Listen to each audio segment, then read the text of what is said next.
Alors il y a une mobilisation aujourd'hui, à peu près 1000 personnes, 1000 supporters qui sont présents venus de toute la France. On imagine que ça fait chaud au cœur. Oui, ça fait chaud au cœur. Et heureusement, comme je le dis et je le répète, heureusement que je fais partie de ce monde des tribunes. Parce que ce qui m'est arrivé arriverait à quelqu'un d'autre qui ne fait pas partie de ce monde. J'aurais pas eu tout ce soutien, que ce soit moral, que ce soit financier, parce que j'en ai besoin en ce moment. Et regardez par vous-même, franchement ça fait chaud au cœur, de voir autant de monde.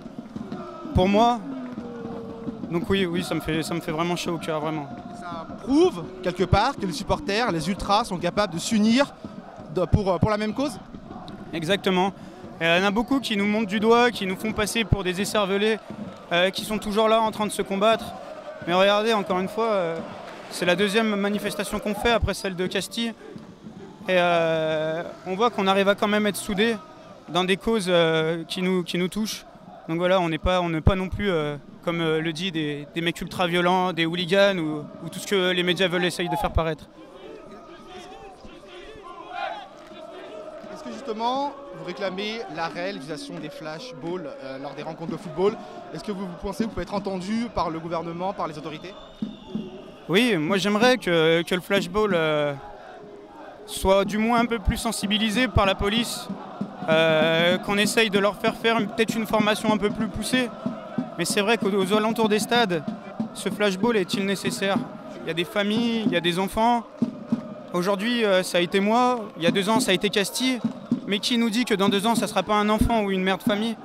Donc il va falloir stopper ça ou le sensibiliser un peu plus. Oui. Dernière question quand même importante. Quel est votre état de santé? Comment vous allez? Comment ça va se passer? Vous allez pouvoir reprendre le travail? Est-ce que vous n'allez pas pouvoir reprendre? Voilà, comment ça se passe? Que vous disiez tout à l'heure, vous avez des soucis d'ordre financier, ce qu'il faut payer, tout ça? Alors, en ce moment, j'ai eu les résultats par les spécialistes jeudi et vendredi. J'en suis que mon œil est stabilisé. Donc il ira pas en s'améliorant, mais il ira pas non plus en se dégradant normalement. Ça veut dire qu'aujourd'hui, je suis aux alentours des 4, 5 sur 10, sachant que j'ai déjà l'œil de gauche en moins.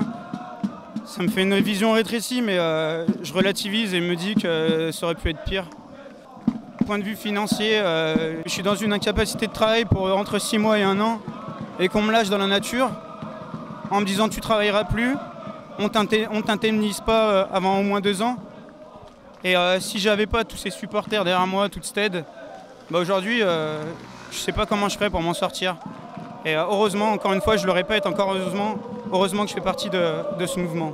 Et malgré tout, malgré ces séquelles, malgré cet incident, vous allez revenir au stade de Gerland, c'est votre passion, ou vous allez peut-être un peu éviter de revenir parce que c'est trop douloureux? Je pense que je vais peut-être éviter de revenir pendant un petit moment.